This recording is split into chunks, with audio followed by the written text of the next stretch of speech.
Did your grandma ever do calabasitas for you growing up? Well, mine did, and let me show you how she did it. We're starting off with Mexican calabazas or Mexican zucchini or squash, whatever you want to call it. 2 tomatoes, a serrano pepper, and 1 onion and 1 garlic clove. Now to the squash, I removed both ends.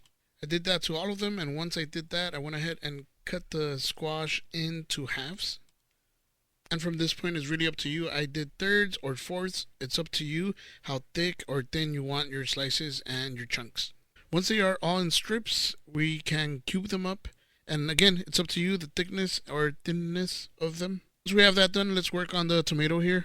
There's many versions of this dish. You can actually puree the tomatoes and make it into a sauce. I don't want to do that. I like mine a little bit more on the dry side. So we're just going to go ahead and do a small dice on this tomato. If you did want to make it a little bit soupy, just go ahead and blend the tomatoes with a little bit of that onion and the serrano chile and you'll be set to go. However, I love texture, so I love all these different sizes of veggies here. They play a big part in this dish, in my opinion. Now, for the onion, it's up to you how much or how little you want to put. I went ahead and did a whole full onion, took the tips off, and I did a small dice on this. The reason for that is I kind of want the onion to almost disappear, disintegrate within the whole thing, so you get that subtle sweetness in every bite. However, it's up to you. You want it a little bit chunkier, you can do that. You can do a rough chop and you'll get more texture. You'll get the onion almost hugging the calabazas or the tomatoes. It's also the first ingredient that's going to hit the pan, so it really depends on how far you want to take this. We just want to bring out the sweetness and make it translucent. Or you could take it a step further and just caramelize it as well, and then that would add another layer of flavor to this dish. Now for heat, I chose a serrano pepper. You can actually use jalapeno if you want, or if you don't want any heat at all, just omit the whole pepper situation here. But I did a serrano. I want to cut it in strips, and then I'm going to small dice this because I want the little bits of serrano and the seeds and the veins and the heat all over everywhere. I'm going to give the garlic clove a rough mince here. That's going to go with the onion. And if you notice, I put the serrano on top of the tomato. That has its purpose. The garlic is going to go with the onion. That has its purpose.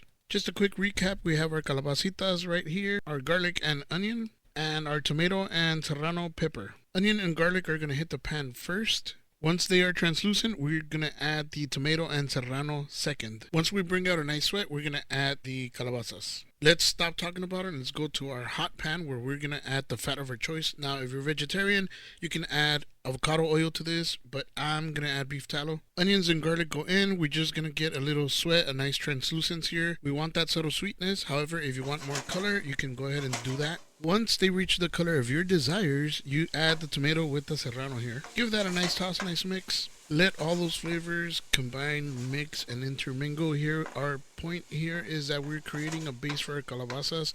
This is going to release some liquid. To speed that up, we're going to add some dehydrated seawater to release or extract some of the moisture from the veggies here. Once they release their liquid and they look something like this, you can go ahead and add the calabazas here. Now, let's treat the calabaza as pasta. What we want is, I guess you can say al dente, right? You want texture. You don't want them super mushy. You want a bite. And I forgot I had some leftover corn. Go ahead and add corn if you want.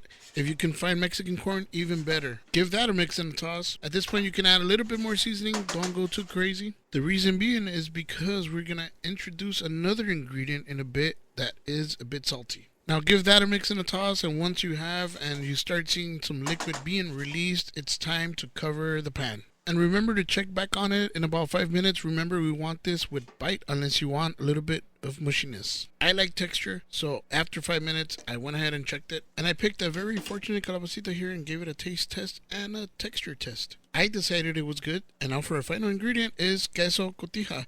Now this is salty, or you can add queso fresco in cubes if you'd like. I like cotija and the flavor that it brings to this dish. To me, it rounds it out perfectly. And I like how you get little tiny specks of cheese in almost every single little bite here. Enough with the talk. Let's go and plate this now. I hope you can appreciate why I didn't want this to be soupy. If you look at this, it is full of texture. And of course we're gonna add more cheese. Now this is a comfort dish found all over Mexico. Every region has its version, but come on, you gotta try this. Goes well with meat or just in a plain tortilla. Órale, a lavarse las manos. Please like, share, and subscribe.